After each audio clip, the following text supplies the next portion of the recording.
Hello, and welcome to the Initiative on Catholic Social Thought and Public Life and the Catholic Mobilizing Network dialogue on killing in our name, federal executions, and pro-life witness.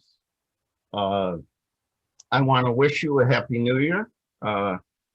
We'll pass on what we all went through last year and how the new year is beginning. In a paradoxical way, last year, despite so much loss and so many challenges, was an amazing year for the initiative. We did 24 gatherings. We reached more than 85,000 people. There's no room at Georgetown that could hold that many people. And so we have been really encouraged by the hunger there is for Catholic social thought and how it intersects with public life. The election obviously contributed to that. And today is a great example of how we take what we believe and try to look at the signs of the times and assess the moral and human consequences of what's going on around us. Because of what we have been through with so much loss, so many people facing economic challenges, the racial reckoning we're experiencing as a nation, and then what happened on Wednesday with the attack on our Capitol, encouraged by our president. I would like to open with a very brief prayer. If you could just put yourself even more in the presence of the Lord. Oh Lord, we are broken in so many ways. A pandemic continues to haunt our nation and our world. Bitter divisions in our nation have exploded in attacks on our institutions, encouraged by our leaders. We continue to reckon with racism and what it does to individuals, how it misshapes our structures, our country. We are haunted by a throwaway culture that throws away unborn children, throws away, in some ways, the elderly, and throws away people on death row, the topic on this gathering. In the midst of so much loss and sadness, we're tempted to lose faith, hope, and love. To lose faith in you sometimes, in the gospel sometimes, in our institutions. To lose hope for our future, for what we can do together, and to lose love. Love for one another, love for those who disagree with us, for those left behind in a pandemic or by racial injustice. In a particular way, we lose faith, hope, and love when we think about people on death row and those who have lost their lives to violence. Lord, we ask you in the midst of so much suffering, so much uncertainty, so many challenges, to give us strength, give us courage, give us compassion. Help us be faithful. Give us a passion for justice and wisdom to do the right thing.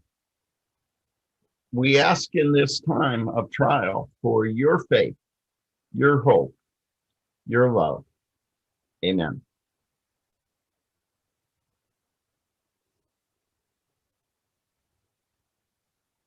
This gathering focuses on a particular challenge, which is the renewal of the federal death penalty. For 17 years, there were no federal executions, and there have been 10 this year. And over the next week, there are 3 more scheduled executions. The first woman, federal execution, one on Martin Luther King Jr. Day, and one right before the Trump administration leaves office. We want to talk about what that means morally, what that means in human terms, what that means to our faith, what that means to our country. And a lot of you are interested in that. As I said, more than 2,600 people. But some people wonder why we're doing this. Why now? And the reality is because this is a particular challenge at a particular time that raises particular tests of faith and morality. There's almost a rush to get as many people executed as possible before the end of this administration. Ironically, we have been making great strides in reducing the death penalty through the work of people gathered here and people who are listening. It was actually a sign of hope in our country and our church. And this is a moral setback of huge proportions. So I think many people understand. Others have questions. Why are we not talking about the unborn today? Why are we not talking about what a new administration might do about the Hyde Amendment? And my answer is, at the initiative, we talk about that all the time. We are persistent. We are consistent in our defense of all life, every life, starting with the unborn, and also including those who are dying from this COVID, and even those who are on death row. So we will be talking as we've had 8 sessions that have dealt with that in some way. And next Thursday, we're going to have a preview before the inauguration of the challenges facing the Catholic and religious community, and that'll be a big part of it. But today, we are being tested in a particular way. 3 human beings will be executed in our name with our money in 5 days. And so what I would like to do is introduce very briefly our colleagues, and then ask you one question. At this moment, facing these realities, what is the moral challenge? What is the human challenge? What is the challenge to our faith? And then I'll come back to each of you based on your particular expertise. We have Sister Helen Prejean. We have Krisanne Vaillancourt Murphy from the Catholic Mobilizing Network. We have Bishop Daniel Flores from Brownsville, who was just elected the incoming chair of the Doctrine Committee. And we have Reverend Dr. Jack Sullivan Jr., who brings unique credentials here as a pastor, head of the Ohio Conference of Churches, and also someone who lost a family member to murder. So let me start with you, Sister Helen. Why now? Why should we focus on this in the midst of so many other challenges? Because so much is going on, I want to say that I have a picture, a kind of icon of the Magnificat that exemplifies the Lord has pulled down the mighty from their thrones and exalted the lowly. And I have a picture of exalted the lowly of Stacey Abrams, who represents the African-American people in this country, who in many ways, I believe, are saving us by their participation in the election. And then I do have, he has pulled down the mighty from their thrones, Mr. Trump, kind of in a downward position at the bottom of the golden escalator where he announced his candidacy. Before I awakened to justice, I said I was apolitical. I said, you know, I'm a nun, I pray, I'm not a social worker. I'm above politics. But I have learned you got to be involved in politics. Who's being hurt and who's being helped and what are the policies and what happens? So in these last days of this administration, which may very well have to come in some way to be accountable for sedition of inciting people to mob violence against the Constitution, he has in his hands the power to kill people on his decision to kill. 17 years, as John pointed out, we haven't had any federal executions. And now there's like a spree. We've already killed 10, and the plan is to kill 3 more. And it exposes, it's like a laser ray put on the death penalty in the United States to just show how it was faulty from the beginning. It was impossible from the beginning to set, when the Supreme Court in Gravely, Georgia, set as the criteria for when the state could execute, that it would be only for the worst of the worst, not for ordinary murders, not for garden variety murders, only the worst of the worst. And nobody knows what that means. And then it's coupled with complete discretion to prosecutors to go for death or not. The attorney generals before William Barr under Trump did not go for the death penalty. For 17 years, they did not go for the death penalty. And then you come to this administration and he decides to go for death. I'll be talking about it a lot more from the experience of my work with the death penalty when I have a chance. I want to just end with this one sentence. Our moral challenge is to work out of hope. Hope is an active verb, and we cannot be paralyzed and overwhelmed by what is going on around us. Powerful. Jack, you're an apostle of hope.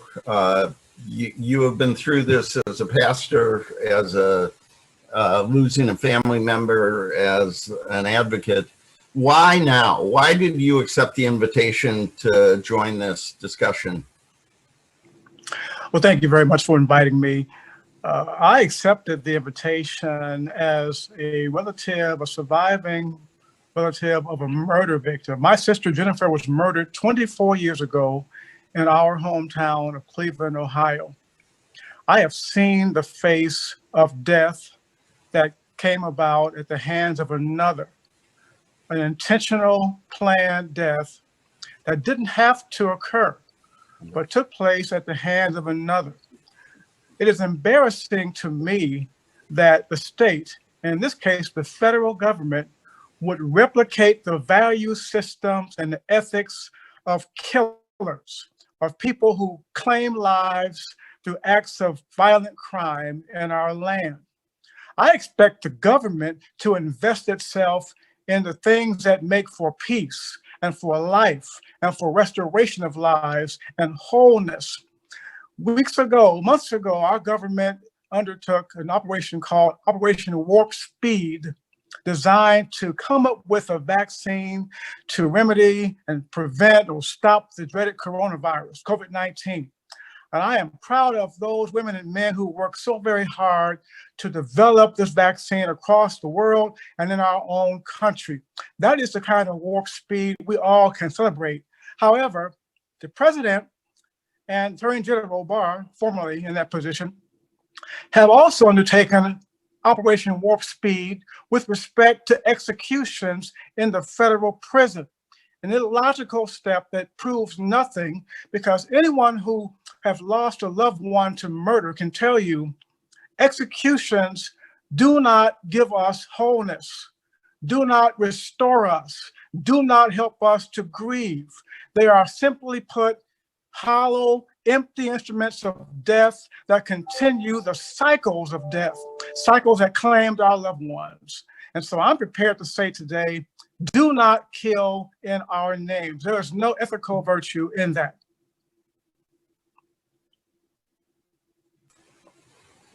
Thank you, Jack. The story of your sister reminds us that the human realities of this. Krisanne, this was your idea. You reached out and said, in light of what's happening and going to happen, we should do this together. Why did you do that? John, I think it's been a pretty horrendous time for our country in so many ways during this pandemic. As you said, the racial reckoning that's happening, the division that's happening, and in the middle of all of this trouble and tragedy, there has been this relentless push toward federal executions. You know, it hadn't happened in 17 years, like others have said, but yet There was a push and it was forceful. And for those of us who are watching Ending the Death Penalty and doing advocacy, we can tell you that there's a seemingly insatiable vengeance from this administration around this issue. There's been 3 executions already in the lame duck session. There's going to be another 3. We're double-digit executions. So yeah, we want to talk about that, and we want to make sure that folks are taking this in right now. But also, John, when I wrote that note to you, it was because I was thinking we're really at this threshold. We are living with an administration that's had been hell-bent on these executions. And then we are looking in the horizon at the next administration, not perfect, but that has already publicly opposed the death penalty. So I think the question before us as a nation, as a society, as individuals, is about how do we want to move forward? How do we want to proactively, in a healing way, in a good way, seek justice, be merciful? How do we want to respond to harm? And the Holy Father, in October, it was like he knew about what we'd be facing, both with COVID, but with other challenges. And he talked about in Fratelli Tutti and his latest encyclical about healing and being proactive in our approach. So he named the death penalty as one of the gaping wounds in our society. And he talked about moving away from that process. So we want to talk about that today. Thank you. Bishop Flores, you are a pastor, a bishop on our border. You're a theologian. You have written about this. You have spoken out. You live in Texas, which sadly leads the nation in executions. Why should we focus on this when there are other powerful, awful threats to human life? We still have almost 1 million abortions in this country. We have a pandemic that is taking lives every day. Why did you write in America that we have to focus on this?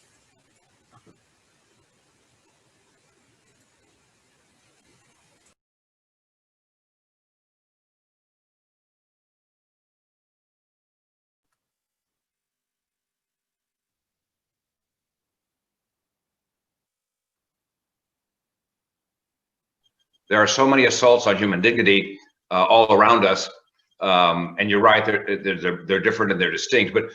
But it's important for us, as particularly for me as a bishop, to teach that we have to, in a certain way, push on all fronts in order to maintain the integrity of the broader Catholic vision of human dignity and of why it must be defended and protected. That this is one of the great calls. It's kind of to love as Christ loves, which is always a goal towards which we're striving, but we have to apply that.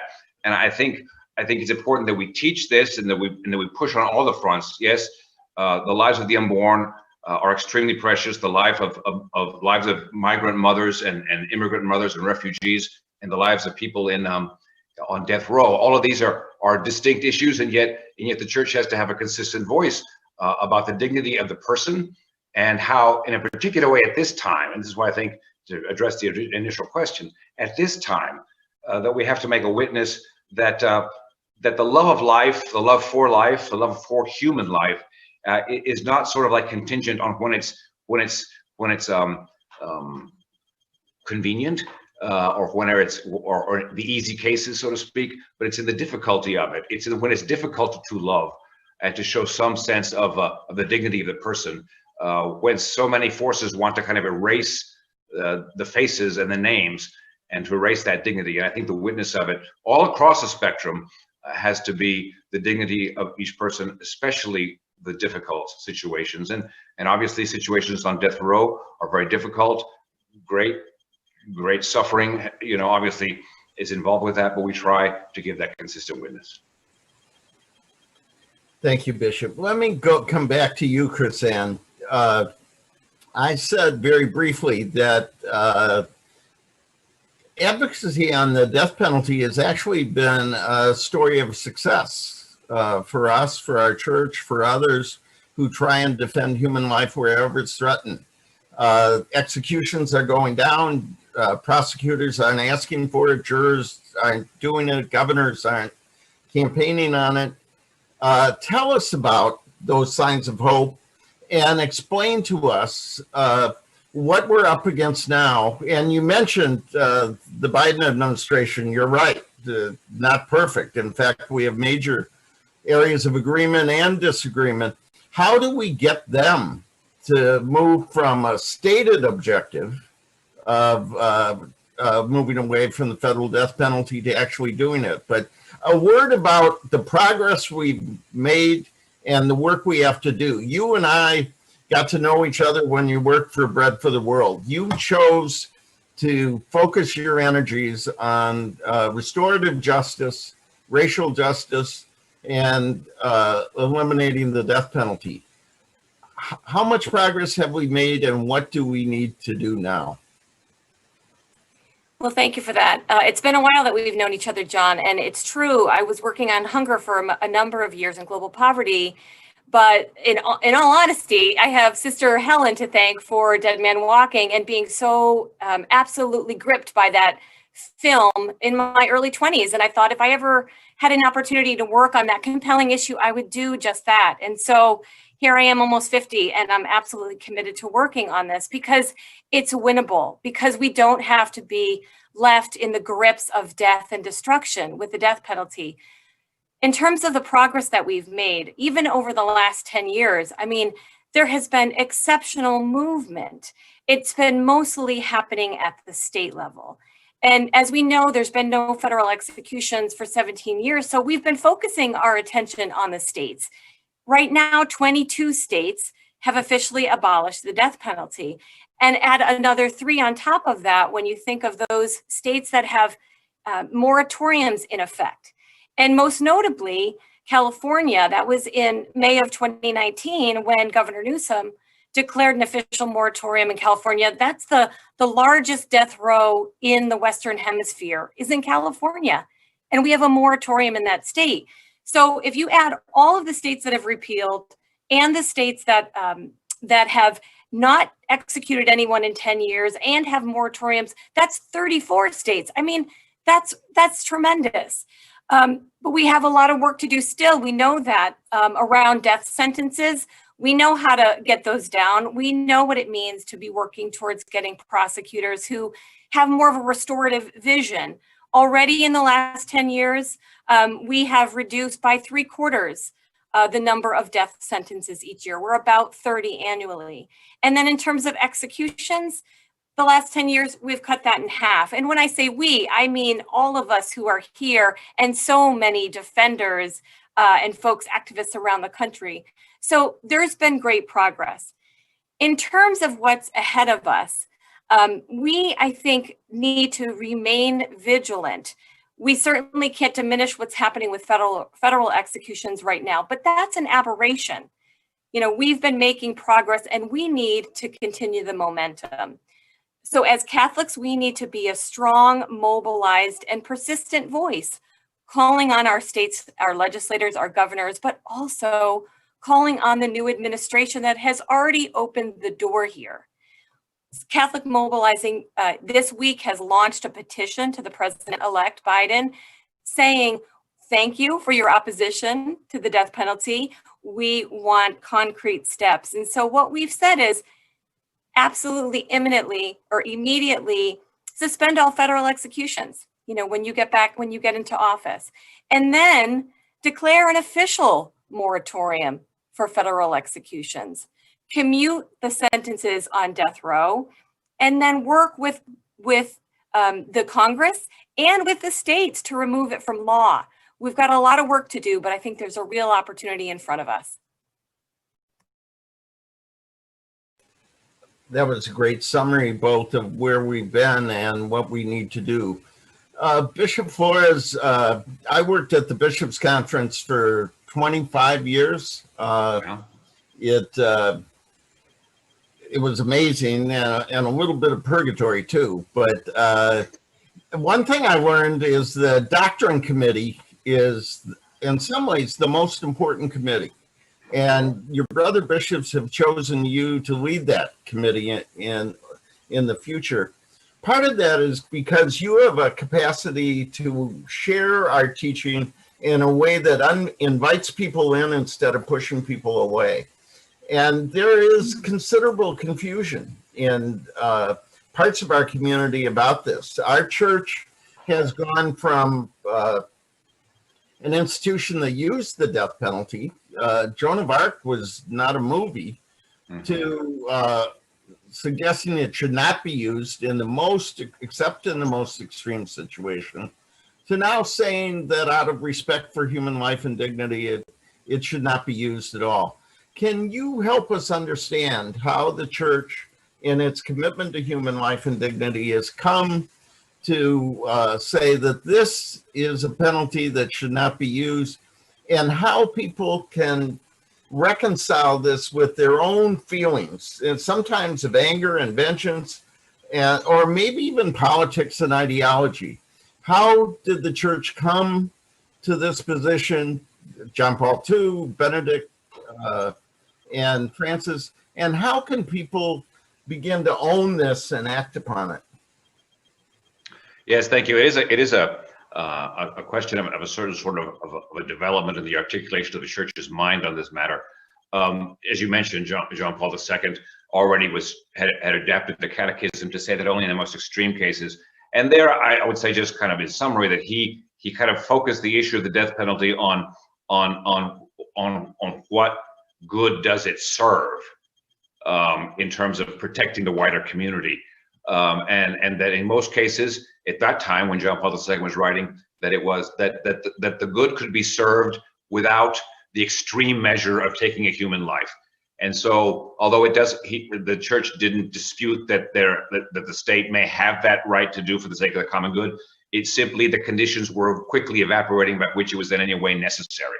That moved forward under Benedict and Pope Francis. Pope Francis has articulated this and widened it a bit to really say that not only does it not serve a good, that there's no need in society. You can protect society in other ways without going to the extreme measure of taking someone's life, and keeping in mind that because that is an extreme measure, even in the church's mind from the very beginning, it would be an extreme measure to take someone's life.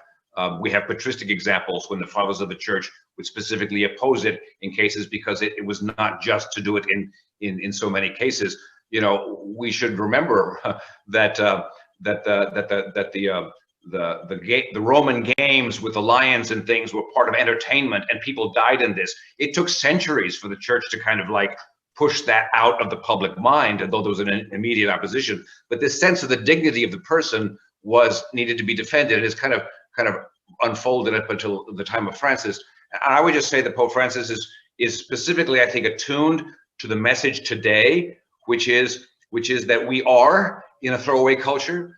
We have a way of justifying heinous things because it's the law, and that the law needs to be questioned with regard to its justice. And I think that's one of the issues that the church's magisterium sort of proposes is what is the conditions by which you arrive at a death penalty? How do you determine whether something was actually, whether there was a just process and so forth, and that rather than to go to that extreme, find other ways to protect the common good and don't take a life. And now the current teaching is that prudentially, the church has judged that the conditions no longer exist by which one can justify the state's use of the death penalty. And I would I would point out that that's a prudential judgment on the part of the church, and that the faithful are then kind of asked to reflect on this, that the conditions don't exist, and that this is a serious matter that the church is stating, because basically the church is stating the state cannot and should not exercise this power,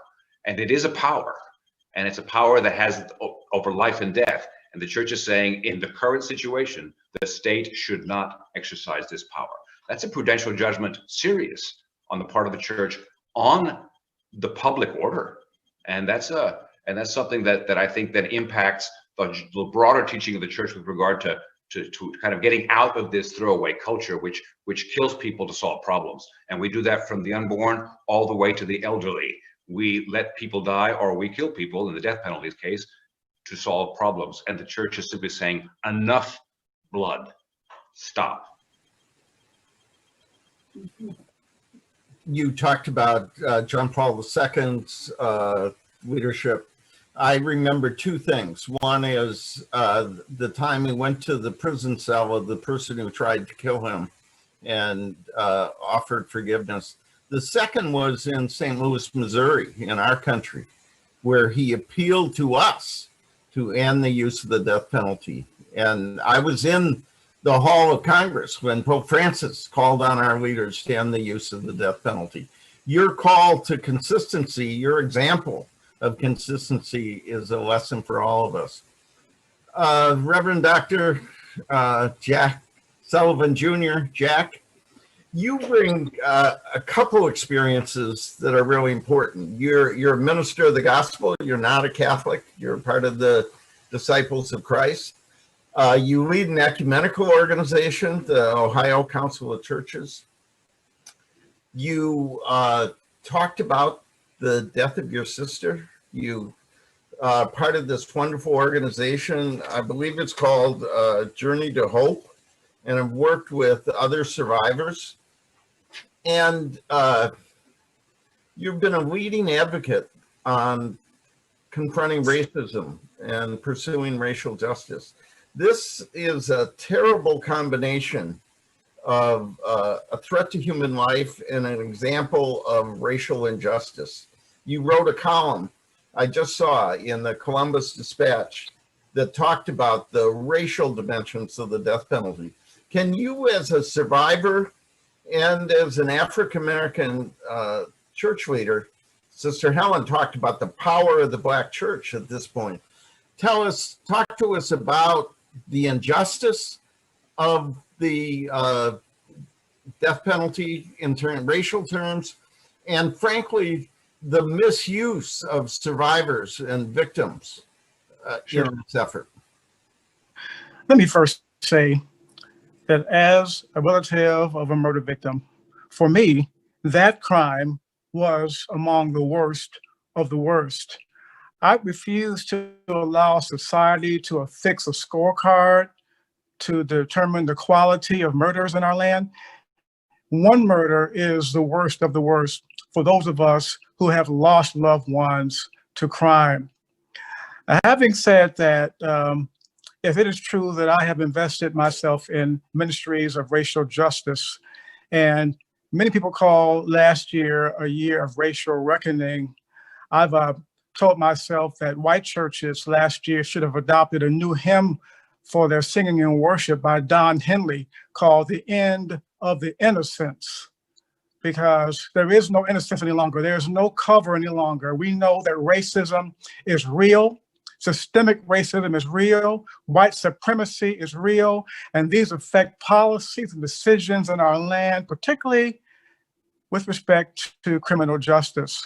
We know that when a white person is murdered, there's more enthusiasm, more resources, more interest in affixing capital punishment, the death penalty, to those who have committed those crimes or convicted of those crimes. We also know that when a Black person has been accused of committing one of those crimes, or a vicious crime of murder, and convicted, then that person is more likely to receive the death penalty than anyone else. We also know the economic dimensions. If you can't afford adequate defense, then if you don't have the capital, let's put it that way, then you get the punishment. That's an old adage that remains very, very true. And so when I began my public work in confronting the death penalty, I was told by some wise people not to focus on issues of race because they would be find unlistening ears, and no one would be willing to take the message seriously. Well, I reject that argument. I am living by a reverse Miranda ruling on the issues of race and death penalty. I refuse to remain silent. I refuse to not acknowledge and proclaim the evils of racism in our land and how they permeate through all of the pores of societal institutions and agencies, particularly with respect to the application of the death penalty and executions. And I'm of the belief now that anybody who espouses the love of God and the hope of our faith must find himself or herself interested in addressing the evils of racism and white supremacy, and undertaking the pain and the long process of detecting the presence of racism in all of our systems, in the fabric of how we live as a nation, and undertaking the work of unraveling racism wherever it is, detecting it and disrupting it and dismantling it, particularly in this issue where lives have been lost, people have been framed, found guilty, when they were actually innocent, all because they were the color of their skin and the lack of resources that they could use to support their defense.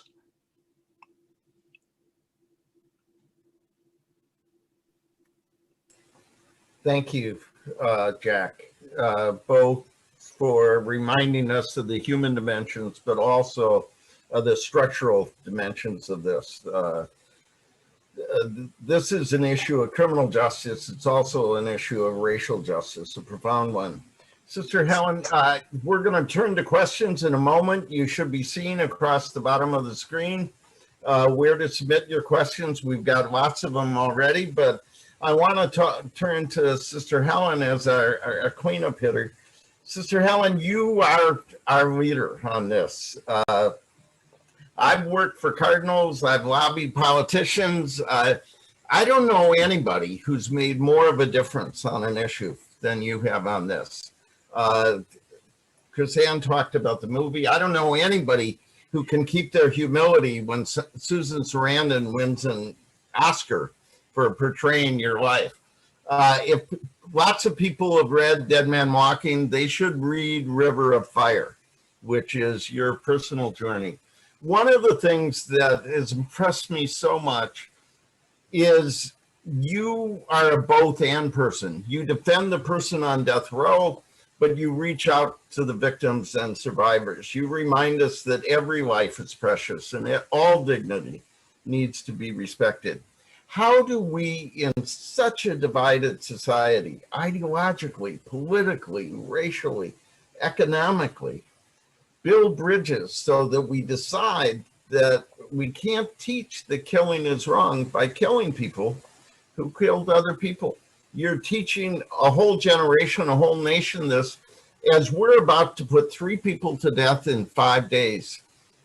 How can we persuade people that is a path of death, not life, of injustice, not justice? Well, keyword, persuade. Jesus always persuaded, never coerced. And how do we build bridges? And let me take you through my experience. When I witnessed the killing of Patrick Sonnier in the early morning hours of April 5th, 1984, I had never in my life, I knew nothing about the criminal justice system. I wrote a man on death row and I witnessed his execution. And when I came out of that execution chamber that morning, early in the morning, I vomited. I'd never witnessed anything like this. And I mean, my mission was born in my heart that moment. And I remember thinking, I knew most people in Louisiana, 90% of people in Louisiana in 1984 supported the death penalty. For that matter, when Dead Man Walking came out in 93, 80% of the nation supported the death penalty, including people who went to church. I mean, in fact, there was a terrible statistic in the mid-'80s that the more people went to church, the more they believed in the death penalty. But there, outside those prison gates, I remember thinking, the American people are good. They're good people. And they're only saying they support this. They've been made to be afraid. They're told these people are so evil, we can't put them in prison. They'll kill prison guards and other inmates. They are so evil, that kind of worst of the worst evilness, that we have to kill them to protect society. And so my journey began out of that parking lot to begin to just say, let me tell you what I saw. I became a witness. It was a moral imperative to share with people what I saw because I'd seen it. You are rendering a human being completely defenseless, and you are, in a premeditated, deliberate way, killing them. And you can't take torture out of the death penalty. You can't take a conscious, imaginative human being and put them in a cell for 20 years and on a designated night, take them out and kill them. With these 3 human beings are going through right now to see if Trump is going to be able to kill them or not before Biden comes in. And so I began with my church. I began talking in any Catholic circles I could. And eventually I got to have a dialogue directly with Pope John Paul II. It was around the case of a man in Virginia, Joseph Odell, who was innocent. And, you know, when you get a chance, you don't talk to the Pope any different than we're talking to each other. You don't have any Pope words or whatever. And I wanted to bring him right into the heart of it because I had read the Evangelium Vitae, and he had taken the death penalty and pushed it to the edge, saying, but in cases of absolute necessity, the state can execute. And I knew that if that power was left up to the discretion to determine, oh, well, this is an absolute necessity, or this is an absolute necessity, the killing would go on. That we had to, like the UN Universal Declaration of Human Rights, declare that life is inalienable. And under no circumstances can you let the power of a government have that power to take life when they decide. So when I got to write to the Pope, and his letter was put right in his lap, I just said, I was so heartened by your upholding the dignity of life in your letter. But when you came to that part where you said, but in cases of absolute necessity, the state can execute, my heart plummeted. And I said, does the Catholic Church only uphold the dignity of innocent life? I said, when, you know, I know plenty of people who say they're pro-life, but they mean innocent life. And when they say a person's crossed that line, they've done a murder, they don't deserve to live. And we can decide that their punishment needs to be. And I said to him, Your Holiness, can you help our church uphold the dignity of all life, not just the innocent, but the guilty? And when I'm walking with a man to execution, and he's shackled hand and foot, he's surrounded by 6 guards. They're going to lead him down this hall. They're going to strap him in that electric chair or that gurney and deliberately kill him. Where is the dignity in killing a person who has been rendered absolutely defenseless? Because I knew the traditional teaching of the church had always been about the defense of society. It was never this modern thing of Greg v. Georgia. There are some crimes by their nature so terrible. And I said, can you help our church? And so when he was in St. Louis for the first time, he put the death penalty in with the other pro-life issues. And he said, no to abortion, no to euthanasia, physician-assisted suicide, and no to the death penalty, which is cruel. He acknowledged torture. Our Supreme Court hasn't. And unnecessary. Even those among us who have done a terrible crime have a dignity that must not be taken from them. And I want to say the reason, the way things have changed is the people of God are on the ground, have the experiences. We speak to each other, we teach each other, we help each other. And gradually then you reach a point of moral conviction where you change the catechism, or you reach a point in the teaching where you say, no longer. And when you look at slavery and all the other issues, that's what happens. People have the experience, the Spirit guides us, moving us more and more toward Christ. And we reach points where we go, no more. No more. Sister, maybe you talk to popes like just another person. I don't know about the rest of us. I read a story, Bishop, that at the ad limina visit with Pope Francis, you sat right next to Pope Francis, and they asked you, what were you thinking? And you said, I was thinking my mother would say, sit up straight. So let me ask Krisanne and Bishop Flores,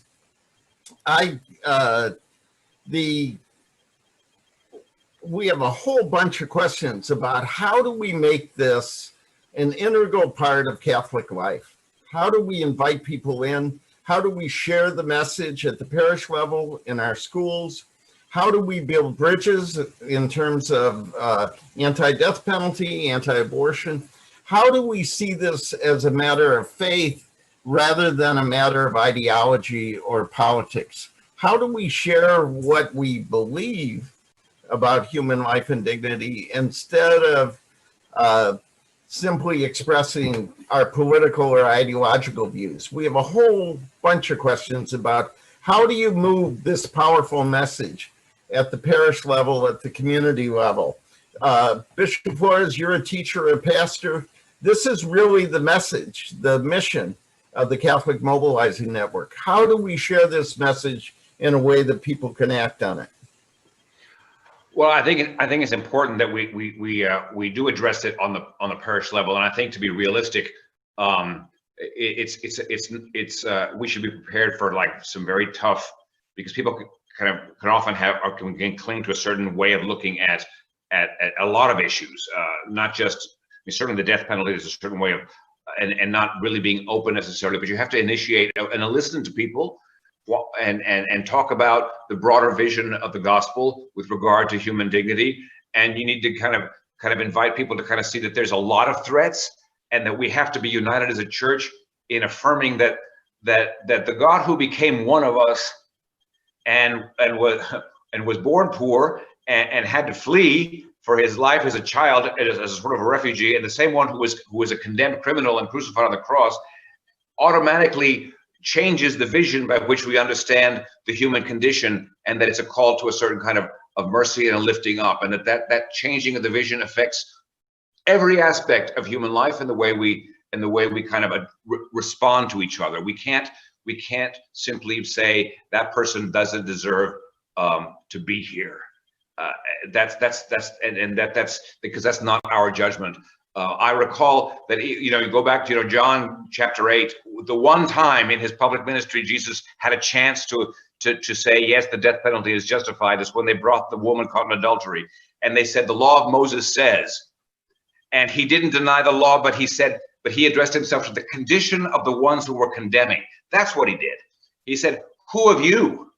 And because Jesus then asks us as a people, as a church, to kind of our condition, how can we presume to be the ones who execute this judgment about who deserves to live and who deserves to die?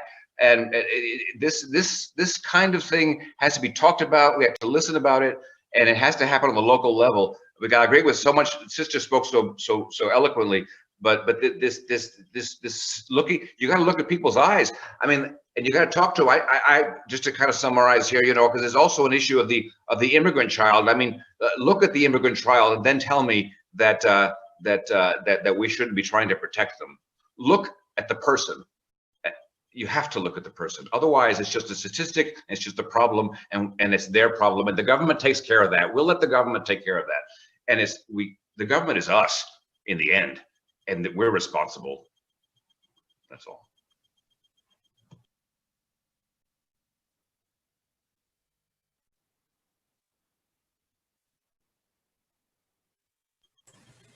I keep telling everyone else to unmute themselves.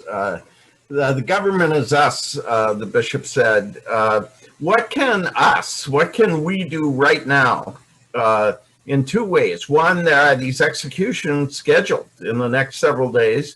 And secondly, there's legislation to abolish the federal death penalty. And there's a new administration coming into power that says they're against the federal death penalty, but the law is still there. In addition to a comment on the resources that the Mobilizing Network has for parishes, can you say something about what people can do right now? Well, I think that's an excellent question, and I'm going to get pretty practical, but I think what's at the base level and what's at the heart is understanding that ending the death penalty is possible, but it needs you and it needs me, and we all have to do our part. And so I think if you're a person who's in a parish, or you're a pastor, you're preaching, and you have occasion to be at the pulpit, or you're a church ministry leader, use occasions to talk about the consistent ethic of life and how ending the death penalty is a life issue.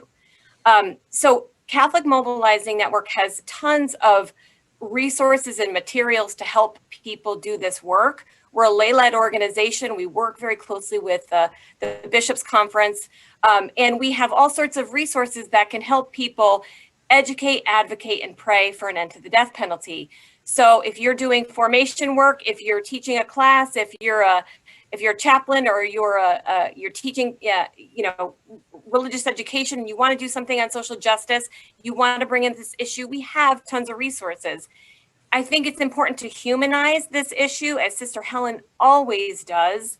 Her book, her movie, but also the more recent book and movie of Just Mercy talks about a case of innocence and a complete racial reckoning around capital punishment. We have a Catholic resource and social a study guide for that film. More specifically on the executions that are coming up, we know that Lisa Montgomery is set for execution on January 12th, Corey Johnson on January 14th, and Dustin Higgs on January 15th. As we've been saying, 3 next week. There wasn't much Catholic mobilizing or anybody could do about these cases that were just, this tidal wave. So we've been praying, we've been lamenting, and we do that together at 2:00 in the afternoon on each day of these federal executions. We gather by the hundreds to pray. You can find out about our prayer vigils on Catholic Mobilizing Network's website. You can also sign that petition I mentioned to President-elect Biden. This is all at catholicsmobilizing.org. Tons of resources, tons of videos. Pray with us, work alongside us with doing education and advocacy that makes a difference. Thank you. That's very practical. We have a whole bunch of questions and not much time, so I'm going to offer a few of those to Jack and Sister Helen. Jack, Sister talked about talking with Pope John Paul II about protecting the guilty as well as the innocent, and respecting the life and dignity of those who have done terrible things. But not everybody on death row is guilty. You talked about this. Many have been exonerated, 170 some. Talk a little bit about the mistakes that have been made. And then secondly, for both of you, in some ways, the death penalty's terrible, not just for what it does to those who are executed, but what it does to the rest of us. What is done in our name. And can you talk about how we make the case that invites people to join us? What are the arguments? That's not the right word.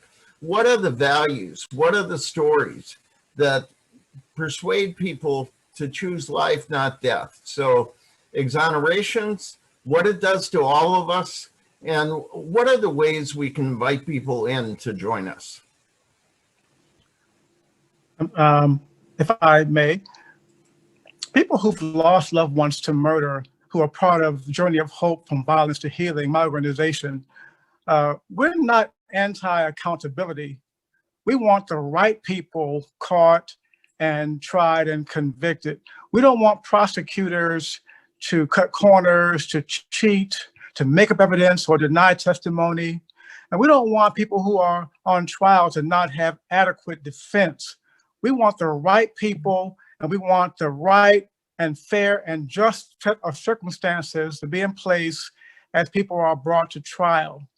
And we continue to maintain that executions, though, offer us no healing, offer us no hope, and no chance for restoration. They just perpetuate violence. Now, as an African-American person, I can tell you what it feels like to be considered part of a throwaway culture and people in this country. Our country has what's called a mainstream understanding of life, and there are people who would assert that people of color don't fit into that mainstream. We have to reject that notion. At Georgetown, students are confronted with core requirements for their degrees and electives. We must, as people of faith, maintain that loving our neighbors and protecting the dignity and worth of all people, even those who have made us the angriest and hurt us the most, those are core requirements. They're not electives. Caring is not an elective. It's part of who we are. offering hope and healing and chances for redemption as part of who we are. There are no throwaway people, and we must never accept any notion that says that that's true, that people are disposable. Sister, your whole ministry has been there are no throwaway people. How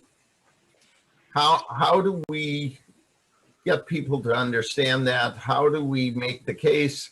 How do we remind people that it's what this does to us that it's so dangerous? Just to reflect just a minute on all the mistakes, there are 172 wrongfully convicted people who've managed to, by the grace of God, sheer luck, duct tape and baling wire to get off of death row. For every 9 people we have executed in this country, of the 1,500 plus, 1 person has come off where we made a mistake, 1 in 9. And when we talk about talking to each other about, we have to educate each other, we have to share information.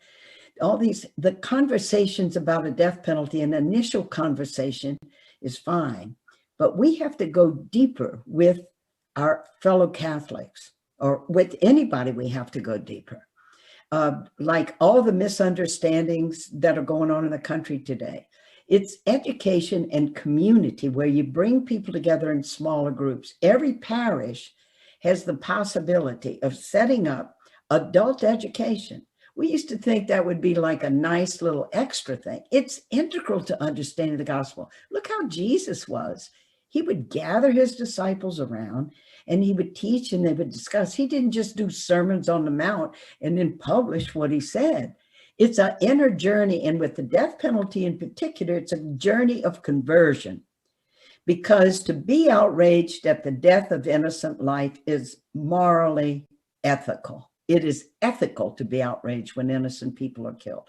And that's a starting point for most people in this journey about the death penalty. And so we do it through, first, the gather into the faith communities that are going to pursue things in a deeper way. Yes, we want our priest saying it from the pulpit. That's really important. But that same priest or the leader in the community has got to be down in there with the people going on this journey together. The church is defined as the people of God, and we have to be on the journey. I found stories and witnessing are far better. I remember we had a panel of bishops in Houston, and this was back in the 90s. And what we asked them to do, we had representatives of different faiths. We had the Catholic bishop and different faiths. And instead of just giving what was the teaching of the church, we asked each of them, tell your own personal journey about the death penalty. Were you always against the death penalty? What was a point of conversion for you? And when we share that with each other, and people need information, they need real information about the death penalty. And so we do that the way everything changes. We gather in small groups. That's the gift of Catholic Mobilizing, to call us to be in those small groups, to do the work of tilling the soil and then growing the sprouts of the gospel in our hearts so that then we can act for justice. And you can't act alone either. It has to be with a group of people. Wow. We're out of time, or close to out of time. There's a couple thousand of us watching this. We need, what would you say? What's the 1 minute call to action? We don't want this to be one more thing to feel bad about. What is the one piece of action or advice you would give to the people listening in? Let me start with you, Bishop.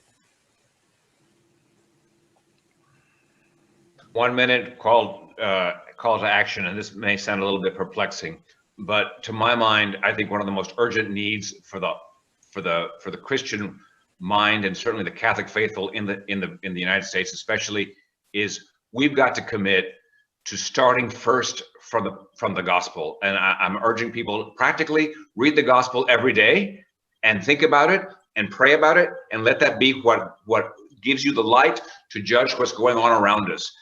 the gospel is the lens by which we look at life and judge politics, not the other way around. And I think that this is very urgent, because if not, we get co-opted by political parties of all different kinds, and we kind of get pulled into an agenda, and then we say, well, the other issues aren't so important. The gospel sets the agenda, and we have to be a people who let the gospel light. This is Epiphany season.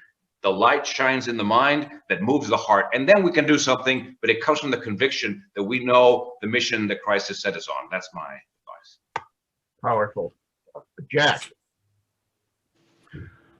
Commit to the love of God and avoid the pitfalls of the politics of suspicion.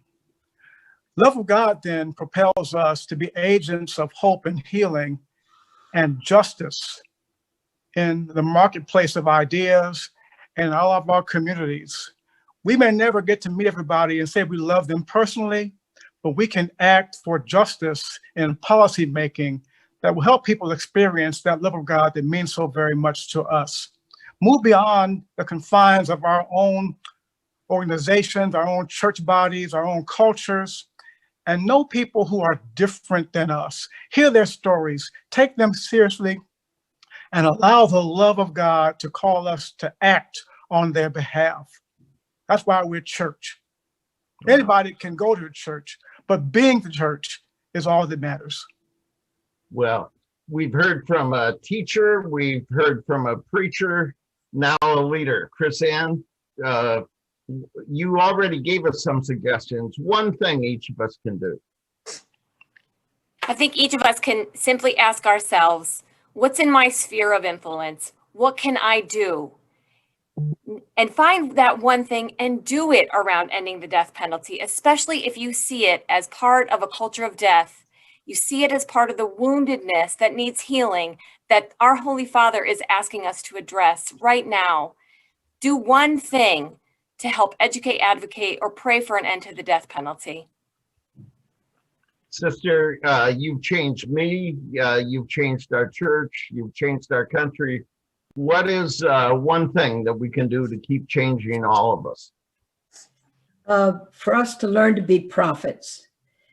I urge everybody to raise your voice in the public square in some way, to write an op-ed to the editor, to sign a petition, and hope becomes activated in us when we act. As long as we stand on the side, there's so many things I could do. One action, to sign a petition, to write a letter to the Attorney General of the United States on behalf of these lives with these names, these people. Do not kill these people.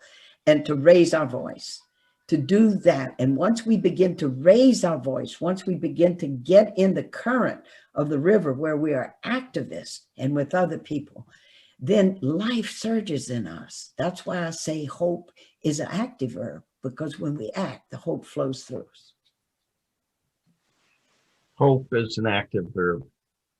I had the honor of being in the Capitol, and I was thinking about this on Wednesday when Pope Francis challenged our Congress. And there was a moment where he said, we ought to, I'm paraphrasing, we ought to stand for human life. And that's why I defend the life of the unborn. And a whole half of the Congress got up and started applauding. And he said, and that is also why I urge an end of the death penalty. And they stopped in mid-clap. That's the Congress. For the rest of us, we can't be caught in mid-clap. We have to stand up for life, all life, every life. And today has taught us some ways to do that. A preview of coming attractions and then some thanks, and then we'll sign off. We are between the terrible events in the Capitol on Wednesday and an inauguration of that same Capitol in 10 days. What is the role of the religious community, of our faith and the faithful now with the new president after what we've gone through? We have a terrific discussion. A leader of the Black Church, Barbara Williams Skinner, two new leaders, a new generation of leaders from Sojourners and Bread for the World, Eugene Cho and Adam Taylor, and a wonderful leader that puts together human life and social justice, Kathleen Dominguez from the Archdiocese of Los Angeles, on January 14th at 12:30, asking how do we engage a new Congress, a new president, in light of all we've been through, in light of all that is ahead of us. Please join us for that. Also, please join me in thanking the people who made this possible. The people, Krisanne's colleagues at the Catholic Mobilizing Network, my colleagues at the initiative, Kim and Anna, and the people who put these images up. We lost Krisanne for a second. I was totally panicked. Who knows that we could reach so many people through this medium?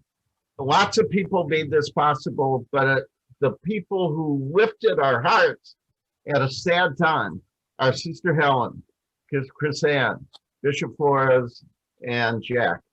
Thank you very much for that. Thank you all for joining us. This will be available in video form. There are resources on our webpage, and join us on the 14th as we continue to explore what it means to defend human life and dignity now. Thank you very much.